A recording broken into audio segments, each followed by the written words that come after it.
नमस्ते, मैं हूं पूनम गौड़ और आप देख रहे हैं onewordnews.com की प्रस्तुति उन ग्रहों की बातें। आज के प्रोग्राम में बात करेंगे आज के पंचांग की, हर राशि की राशिफल की, एक रोचक सी कहानी सुनाऊंगी मैं और आखिर तक साथ में जुड़े रहिए साल भर का वर्षफल, साल भर की प्रेडिक्शंस जानने के लिए जिन लोगों का आज का जन्मदिन है और उनके उपाय जानने के लिए। बात करते हैं आज के पंचांग की।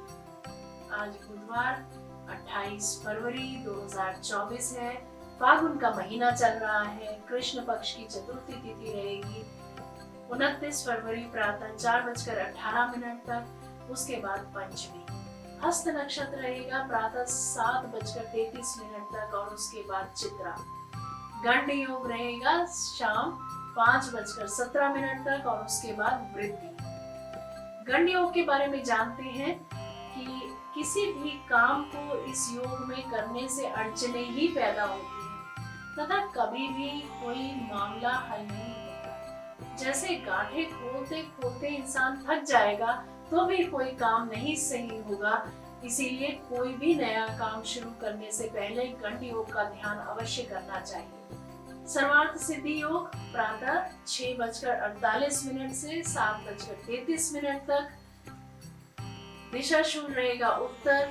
चतुर्थी को मूली खाने से धननाश होता है, ऐसा ब्रह्म वैवर्त पुराण में कहा गया है। राशिफल की बात करते हैं। मेष राशि। पुरानी वस्तुओं का आप व्यवसाय कर सकते हैं या पुरानी वस्तुओं का नवीनीकरण कर सकते हैं। आज आप खान पान का ध्यान रखें, एलर्जी हो सकती है, कार्यस्थल में जरूरत से ज्यादा काम हो सकता है। वृषभ राशि। सरकारी अफसरों से आज जान पहचान हो सकती है। एक्स्ट्रा मैरिटल अफेयर्स में सोच समझ कर ही पढ़ें। वित्तीय दबाव बना रहेगा। नए व्यवसाय से वित्तीय समस्या के योग बनते दिख रहे हैं। रिसर्च स्टूडेंट्स के लिए दिन अच्छा रहेगा। मिथुन राशि। भाग्य आज आपसे रूठा रूठा सा दिख रहा है। परीक्षा का समय है, रोग बढ़ सकता है, खाने की चीजों से एलर्जी हो सकती है, कोर्ट में बहस होने के योग बनते हैं। कर्क राशि। प्रेमी, कलाकार, गायक, ज्योतिषी, पुजारी के लिए दिन अच्छा रहेगा। सिंह राशि। टीचर्स, रिसर्च स्टूडेंट्स, एडमिनिस्ट्रेटिव काम वाले लोगों के लिए दिन अच्छा रहेगा। घर की दूसरी मंजिल बनवा सकते हैं आप या घर को थोड़ा एक्सपैंड कर सकते हैं। कन्या राशि। आज मनन के लिए दिन उत्तम रहेगा। सजा हो सकती है आज के दिन। विद्यार्थियों के लिए दिन अच्छा रहेगा। ट्रांसफर ऑर्डर में बदलाव आ सकता है। तुला राशि। महंगी वस्तुएं, सोना खरीद सकते हैं। सरकारी एकोमोडेशन मिल सकती है। बैंक के माध्यम से कोई प्रॉपर्टी खरीद सकते हैं। वृश्चिक राशि। सफलता आज आपके कदम चूमेगी। दस्तावेजों के बदले लोन ले सकते हैं। धनु राशि। शेयर मार्केट से, सट्टे से लाभ होता दिख रहा है। कोई वस्तुएं मिल सकती हैं। अलगाव के उपरांत परिवार में पुनः मेल हो सकता है। मकर राशि। भाग्य आपके साथ है। आज आप अपने बारे में सोच सकते हैं। पढ़ाई में मन लगेगा। कुंभ राशि। कोई ऊंचा पद प्राप्त हो सकता है। कोई समझौता वार्ता विफल हो सकती है। मीन राशि। भाग्य आपके साथ है, सफलता मिलेगी। रिसर्च स्टूडेंट्स के लिए दिन अच्छा रहेगा। दोस्तों से मुनाफा होता दिख रहा है। तो ये था हर राशि का राशिफल। बात करते हैं कहानी किस्से की। पुराने जमाने में एक शहर में दो ब्राह्मण पुत्र रहते थे। एक गरीब था और दूसरा अमीर। दोनों पड़ोसी थे।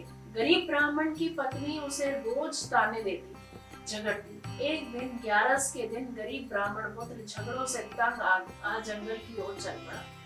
ये सोचकर कि जंगल में शेर या कोई मांसाहारी जीव उसे मारकर खा जाएगा, उस जीव का पेट भर जाएगा और मरने से वो रोज की चिक से मुक्त हो जाएगा। जंगल में जाते उसे एक गुफा नजर आती है। वो गुफा की तरफ जाता है। गुफा में एक शेर सोया होता है और शेर की नींद में खलल ना पड़े इसके लिए हंस का पहरा होता है। हंस जब दूर से ब्राह्मण पुत्र को आता देखता है तो चिंता में पड़ जाता है कि ये ब्राह्मण आएगा, शेर जागेगा और इसे मारकर खा जाएगा। 11 के दिन मुझे पाप लगेगा, इसे बचाएं कैसे? उसे एक उपाय सूझता है और वो शेर के भाग्य की तारीफ करता है। और जंगल के राजा, उठो जागो, आज आपके भाग खुले हैं। 11 के दिन खुद विप्रदेव आपके घर पधारे हैं। जल्दी उठें और इन्हें दक्षिणा दें, खाना खिलाएं, आपका मोक्ष हो जाएगा। ये दिन दोबारा आपकी जिंदगी में शायद ही आए। आपको पशु योनि से छुटकारा मिल जाएगा। शेर दहाड़ कर उठता है। हंस की बात उसे सही लगती है और पूर्व में शिकार हुए मनुष्यों के गहने थे, वे सब के सब उस ब्राह्मण के पैरों में रख कर शीश नवाता है, जीभ से उनके पैर चाटता है। हंस ब्राह्मण को इशारा करता है, विप्रदेव, ये सब गहने उठाओ और जितना जल्द हो सके वापस अपने घर जाओ। ये सिंह है, कब मन बदल जाए। ब्राह्मण बात समझता है, घर लौट जाता है। पड़ोसी अमीर ब्राह्मण की पत्नी को जब सब पता चलता है तो वो भी अपने पति को जबरदस्ती अगली 11 को जंगल में उसी शेर की गुफा की ओर भेज देती है। अब शेर का पहरेदार बदल जाता है। नया पहरेदार होता है कौवा। जैसे कौवे की प्रवृत्ति होती है, वो सोचता है बढ़िया है, ब्राह्मण आया, शेर को जगाऊं, शेर की नींद में खलल पड़ेगी, गुस्साएगा और ब्राह्मण को मारेगा तो कुछ मेरे भी हाथ लगेगा, मेरा पेट भी भर जाएगा। ये सोच के काव काव काव चिल्लाता है। शेर गुस्सा हो जाता है और दूसरे ब्राह्मण पर उसकी नजर पड़ती है। उसे हंस की बात याद आ जाती है। वो समझ जाता है कौवा क्यों काव काव कर रहा है। वो अपने पूर्व में हंस के कहने पर किए गए धर्म को खत्म नहीं करना चाहता, पर फिर भी शेर तो शेर होता है, जंगल का राजा। वो दहाड़कर ब्राह्मण को कहता है, हंस उठ सरवर गए और अब काग भय प्रधान, थे तो विप्रो थारे घेरे, जाओ मैं किनाइए। मतलब ये कि हंस जो अच्छी सोच वाले, अच्छी मनोवृत्ति वाले थे, वो उड़कर सरोवर यानी तालाब को चले गए और अब कौवा प्रधान पहरेदार है जो मुझे तुम्हें मारने के लिए उकसा रहा है। मेरी बुद्धि घूमे उससे पहले ही हे ब्राह्मण यहाँ से चले जाओ। शेर किसी का जजमान नहीं हुआ है, वो तो हंस था जिसने मुझे शेर से भी पुण्य करवा दिया। दूसरा ब्राह्मण सारी बात समझ जाता है और डर के मारे तुरंत प्राण बचाकर अपने घर की ओर भाग जाता है। कहने का मतलब है दोस्तों कि ये कहानी आज के परिप्रेक्ष्य में भी सटीक बैठती है। हंस और कौवा कोई और नहीं, हमारे ही चरित्र हैं। कोई किसी का दुख देख दुखी होता है और उसका भला सोचता है, वो हंस है। और जो किसी को दुखी देखना चाहता है, किसी का सुख जिसे सहन नहीं होता, वो कौवा है। जो आपस में मिलजुल कर भाईचारे के साथ रहना चाहते हैं, वे हंस प्रवृत्ति के हैं। जो झगड़े कर एक दूसरे को मारने लूटने की प्रवृत्ति रखते हैं, वे कौवे की प्रवृत्ति के हैं।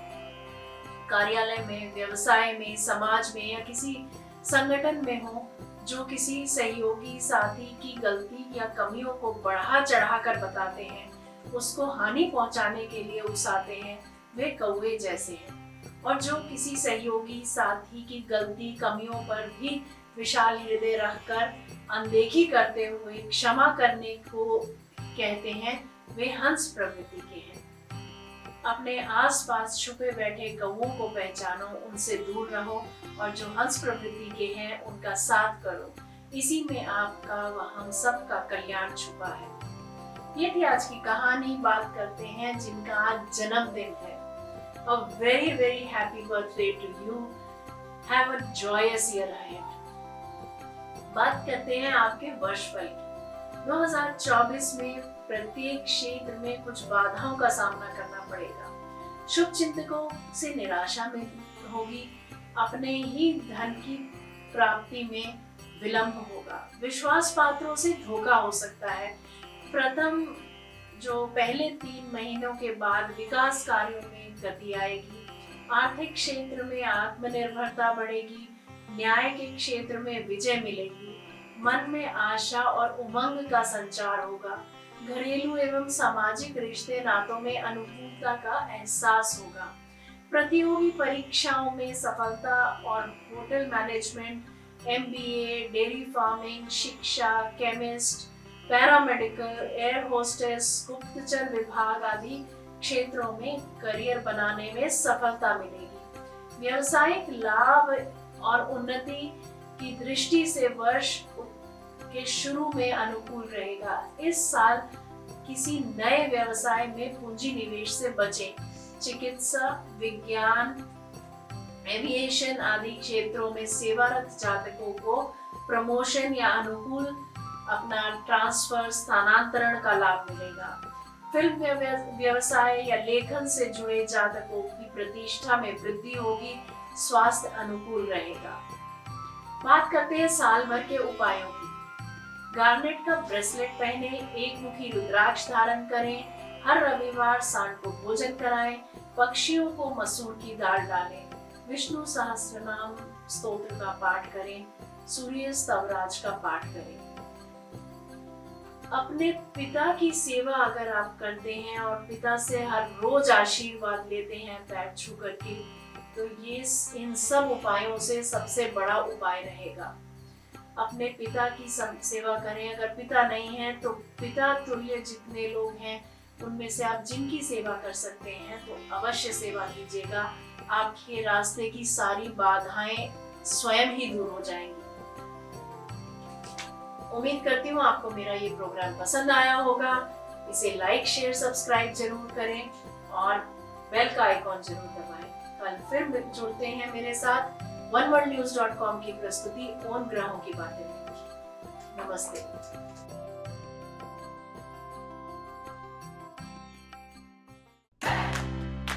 Press the bell icon to never miss a video from One World News.